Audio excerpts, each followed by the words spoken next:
హైదరాబాద్లో చైన్ స్నాచర్లు మరోసారి రెచ్చిపోయారు. పట్టపగలే మహిళ మెడలో నుంచి గొలుసు తెంచుకొని పరారైన ఘటన సీసీ ఫుటేజ్లో రికార్డైంది. ఆటోలో గుడిమల్కాపూర్ నుండి ఎంజీబీఎస్ వెళ్తుండగా మొహింజా మార్కెట్ వద్ద మహిళ మెడలో నుంచి 2 తులాల పుస్తెల తాడు తెంచుకొని స్నాచర్ పరారయ్యాడు. గుడిమల్కాపూర్ నుండి ఆటోను ఫాలో అయినట్లు బాధితురాలు తెలిపారు. బాధితురాలు సౌందర్య అబిడ్స్ పోలీసులకు ఫిర్యాదు చేశారు.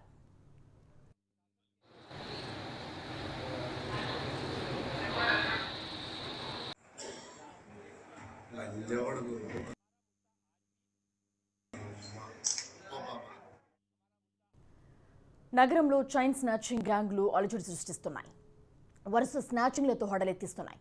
స్నాచింగ్ ముఠాలు చాలా పకడ్బందీగా తమ పని కానిస్తున్నాయి. ఒక ఏరియాలోనే స్నాచింగ్ చేస్తే దొరికిపోతామని భావిస్తున్న స్నాచర్స్ డిఫరెంట్ లొకేషన్స్ ఎంచుకుంటున్నారు. మొదటి స్నాచింగ్ స్పాట్కు నెక్స్ట్ స్పాట్కి అసలు పొంతన లేకుండా జాగ్రత్తలు తీసుకుంటున్నారు. హైదరాబాద్ కమిషనరేట్ పరిధిలో ఓసారి, సైబరాబాద్ కమిషనరేట్ పరిధిలో మరోసారి స్నాచింగ్లు చేస్తూ పోలీసులకు దొరకకుండా జాగ్రత్తలు తీసుకుంటున్నారు. Jubilee hills, Banjara hills, Vanasthalipuram, Kukatpally ఇలా సిటీ మొత్తం కవర్ చేస్తున్నారు. ఖరీదైన ప్రాంతాలు, శివారు ప్రాంతాలు అనే తేడా లేకుండా అన్ని ప్లేస్లు కవర్ చేస్తూ పోలీసులకు కంటి మీద కునుకు లేకుండా చేస్తున్నారు.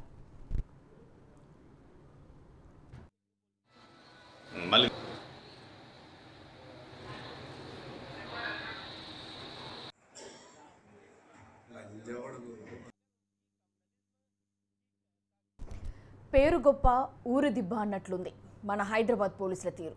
ఓవైపు అత్యాధునిక వాహనాలతో హైటెక్ పోలీసింగ్ అంటూ ప్రచారం చేసుకుంటున్న మన పోలీసులు వరుసపెట్టి జరుగుతున్న స్నాచింగ్లను మాత్రం కంట్రోల్ చేయలేక చేతులెత్తేస్తుండడం విమర్శలకు తావిస్తోంది. నగరానికి కొత్తగా ఎంటర్ అవుతున్న గ్యాంగ్లు ఓవైపు, జల్సాల కోసం నేరాలకు పాల్పడుతున్న నయా నేరగాళ్లు మరోవైపు పోలీసులకు సవాల్ విసురుతున్నారు. దీనికి తోడు రోజుకు కొత్త తరహాలో స్నాచింగ్ చేస్తూ తమ పని కానిస్తుండడంతో పోలీసులు వారిని గుర్తించలేకపోతున్నారు.